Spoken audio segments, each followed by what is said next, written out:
G'day, I'm Dan from Cloakroom Media. I'm here to take you through a step-by-step tutorial on the Shogun Flame. I've been using the Shogun Flame for a number of months now, and at the beginning it was a little bit daunting understanding the whole concept of AtomHDR and HDR monitoring in general.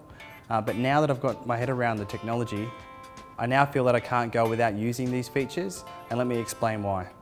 So talking about the hardware, it's an all new design.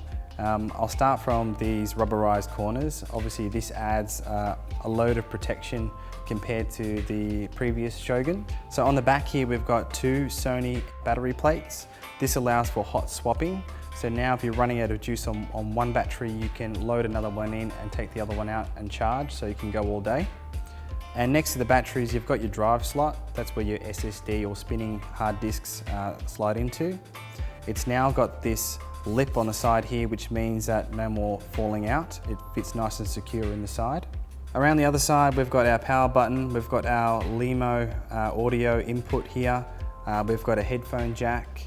The power button on the side has now got this little recessed lip, so that means that there's no more accidental on and off knocks. And most importantly, we've got our HDMI in and HDMI out ports here. And just above the HDMI ports, we've got a remote input. This allows for either a lane controller or, more importantly, allows for calibration on the screen. On the back side here, we've got three B and C connectors. We've got our gen lock and time code and HD SDI in and out. We've got a Q20 on the bottom and a Q20 on the top for mounting. And on the bottom corner here, we've got our recessed DC input. And last but not least, we've got a 1500 nit high bright panel, which allows for HDR monitoring. So now I'm going to take you through the user interface. I'm going to start from the top left and run to the right, and then the same again for the bottom. So on the top we've got our input menu. You can select either a HDMI signal or a HD SDI signal. We're running a Canon C300 at the moment, and we're running it out of the HDMI port, so we've got HDMI selected. Here you can change the source just by tapping on the HDMI button. It also tells you the device name, so we've got here Canon EOS C300. So next we have the trigger menu. We can trigger either via timecode or we can trigger via HDMI. So next we have the record menu. This tells you what sort of signal we're receiving. At the moment we're getting a 1080 25p signal. If you're getting an interlace signal, you can select the pull down and that'll get you a progressive format. In the video out menu, this displays how we like our video out signal to be, either in 4K or in 1080. The beauty of this is, it's not just 4K coming in and 4K coming out. We can have 4K coming in and a HD signal coming out. And at the bottom of this menu, there's a time-lapse feature. I'm not going to go into great detail about it, but it's great to be able to have time-lapse recorded onto your Shogun. So I'll move into file naming. Basically here it's quite obvious. You can name all your clips to whatever project or whatever name you see fit. If you're using a RED camera, under source, under file naming, the Shogun Flame has the ability to pull off the file name from the RED's metadata, allowing for proxy recording. And then you've got finally time code, and in here you can adjust all the parameters of your time code. Pretty self-explanatory. And moving along, we've got our recording format options here. Here you can choose all the different flavors of ProRes and DNX. What's really cool is when you choose your codec, whichever one it may be, as I'm cycling through the different codec options, you'll notice that my recording time will increase or decrease, allowing for less or more recording time. For the highest quality, we're always going to try and go for ProRes HQ, so we'll hit OK on that. Yeah, moving along, just up here is the current file name. So when you set your file name, you'll see it displayed up here, and that will be the clip that you're about to record. Moving along to the media menu, when you click on that, it displays what type of disk you've got in the Shogun. At the moment, we're running a 240 gig SanDisk SSD drive, and here you can actually go ahead and format your media, which I recommend doing before every single shoot. So next to format media, you can go ahead and rename your device, and you can export an XML, which I'll go into later. So for batteries, now you have the choice on which one has priority. You can go DC or you can go L series Sony. And you can just select which one has priority. If you cancel out of this, you'll see the battery icons up here on the top right. They'll indicate how much power is left in the Shogun. Okay, so moving on to the bottom left-hand side of the screen here, we've got our audio options. This is really special. You can have up to 14 channels of audio, 12 digital and 2 analog. What's really cool is that you can use a LEMO to XLR adapter and plug this into the Shogun and run additional lines of audio from a mixing desk or a boom XLR or pretty much any audio device. And when you're recording from additional audio sources, you have the ability to arm which channels you like to record, and on top of that, you can actually choose which channels you wish to monitor. And moving deeper into the audio options, we have the ability, which I find really cool, is to change the horizontal to vertical layout. I use Canon cameras, so this is handy for me to have this running horizontal. And you can also adjust the audio delay, turn phantom power on or off, and adjust the line level in and the line level out. Pretty straightforward. You've got a headphone line level out here, which you can slide across and get your desired levels. The record button, pretty obvious. It records the current image that's coming into the Shogun and also doubles up as a way out of the playback menu. Next, we have the playback menu. Hitting the play button will take you out of capture mode and put you into playback mode. Here you can have a list of all the files that have been recorded onto the hard disk, and you can simply scrub through and click those and play them in real time. Highly recommend using the Shogun as a playback device on set. Basically, imagine if you had like a 20-minute drone shot and you need to play back only 5 or 10 seconds of that. With a Shogun compared to a camera, you can live scrub just like on an iPhone to the point that you want to see, play that back to the client and then exit. It saves a lot of time than going through your camera. So next we've got the menu button. Traditionally you think this is where all the magic happens, but really it's just a bit of system info, some quick shortcuts. You can check what firmware you're up to. One handy thing which is good here is display options. You can, if you're running this screen upside down for whatever reason, you can flip it. So you can change the orientation. You've also got some display controls, and you can turn your tally lamp on and off. If you want to check what firmware you're up to, you can click on the yellow icon here, and we're running 7.11 at the time of this video. We'll exit out of here. So at the base here, this is where all the magic happens. We start off with our waveform menu. Here you have a Luma waveform. You also have a RGB parade. You've got your vector scope, and you've got your zoomed in vector scope.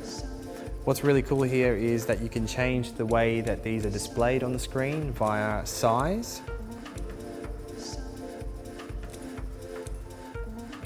And on top of that, you can change the transparency and then also the brightness. Another point to mention is highly recommend having your brightness 3/4 of the way up, just to ensure that you're not missing any vital information through the loss of transparency. Moving along, we've got our monitor assist menu. You've got peaking, and you can change the edge color of your peaking to any of the colors on this sliding scale here. You can also adjust the different peaking modes, so you can go black and white, and you can also just change it to edge only mode. Moving along, we've got our zebras, which you can adjust the threshold, 0 to 100%. Another monitoring assist mode is false color, a really cool way to judge skin tones when you're using a Rec 709 color space. Basically how it works is your white point is this red color up here, and right at the base here is your black point. There's no hard and fast rules with this, but generally you just try and aim for your skin tones to sit somewhere in between green and peach. Moving along, blue channel only. This represents the noise in your image. Sometimes when you bring the footage in, you have a look at it, it's a bit noisier than what you imagined. Good habit to get into to check the blue channel to see how much noise is actually there. So next we have frame guides. You've got all your traditional ones, 16:9, 235, 4:3, and so on. You also have safety guides, and you've got your anamorphic D-squeeze for anamorphic lenses. Then you have your focus zoom. Basically this is simple, you hit 2 to 1 and you can punch into your image, and you can scrub through to see which part of the frame you like to see for critical focus. If you're a Final Cut 10 user like me, using cut and tag is really handy. What it means is you can add metadata to your clips on the fly, on set, to speed up the edit process. Basically, Final Cut 10 will take this metadata and translate it into keyword collections, organising your edit for you and making it a lot more streamlined. And as you can see, there is a variety of preset metadata keywords that you can add to your clips. Now we're about to dive into all the good stuff. Monitor mode. This is where you'll find all the serious features of this unit. At the moment we're recording in a log mode from the camera, and just up here we can see that it's highlighted native source video. So this is the signal that's coming directly out of the camera. So this is the signal that we're going to be recording.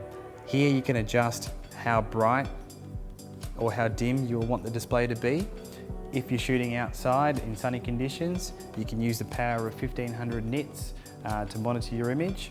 And me personally, I don't need to use a sun hood for this monitor. In direct sunlight, we're still getting a great image that we can monitor. So I'm going to skip AtomHDR because we're going to save the best till last. But the next one here is log to video. This is just a straight preset LUT, Rec 709 LUT that converts your log signal to a 709 signal. In addition to that, log mode, you also have control over the brightness, which is really handy. So then we have custom looks. So these are LUTs that you preload, and they're user-defined LUTs, so you can add specific looks that you like or that you wish to use. For example, you might be using a particular LUT in post for your grade, and you might want to represent that on the Shogun on the day of capture. You can load up to 8 of these, and again, you have brightness control over all your LUTs. One thing to note when you're using LUTs, that you can hold down this record look button, and that's going to blink at you, letting you know that you're baking in that look. So you can't reverse this, you're baking in the look. So don't really recommend it, but there are some jobs that call for it, especially if it's something that you've got to turn over really quickly. Once you've got your LUT loaded, you have the option to send that LUT out through the video out to a client or a director. AtomHDR, what is it and why is it important? Traditionally, I shoot everything that I possibly can in log, and generally the way that we've been monitoring in the past before this monitor has come out has been in a Rec 709 color space. So what that actually means is that we're taking our broad dynamic range off the sensor, it could be 12, 14 or 15 stops, and viewing it in 6.5 stops. So we're clamping down and losing a ton of information. So AtomHDR unlocks that, and we're able to see entirely what the sensor is reading out. So explaining it may be a little bit hard to visualize, so I'm going to show you exactly what I mean. So here on the screen, on the C300 Mark II, we've got a C-Log2 log image, and this is the image that's coming directly out of the camera. And we know this by this little icon here saying native source video. This is how it looks in AtomHDR, and this is how it looks when you monitor in Rec 709. If I was monitoring in 709, my decisions to expose here would be a lot different to what I was doing in AtomHDR. So when I'm monitoring Rec 709, I'm looking at an image like this. Now I need to adjust my exposure considerably compared to what we're looking at in AtomHDR. And to show you an example just how many stops that is, I'm going to add 4 stops of ND to the camera here. So there's 2 and there's 4. So traditionally in Rec 709, this is how I'd expose my image. And now we go back to AtomHDR. You can see on the waveform how much potential information is lost. So I'm going to remove some stops of ND and show you what the difference is. So now we're in the sweet spot with AtomHDR, and it's allowing us to have a much cleaner and better image to grade and pull back detail if we need to. Now if I go back to Rec 709, this is what you get, and this is a 4-stop variance. So 4 stops, it's huge. So there's a big difference when you're monitoring in 709 as opposed to AtomHDR. So with AtomHDR, it doesn't lie to you. what you see is what you get. So it's a true confidence monitor in that sense. So here are a few examples of me using it out in the field.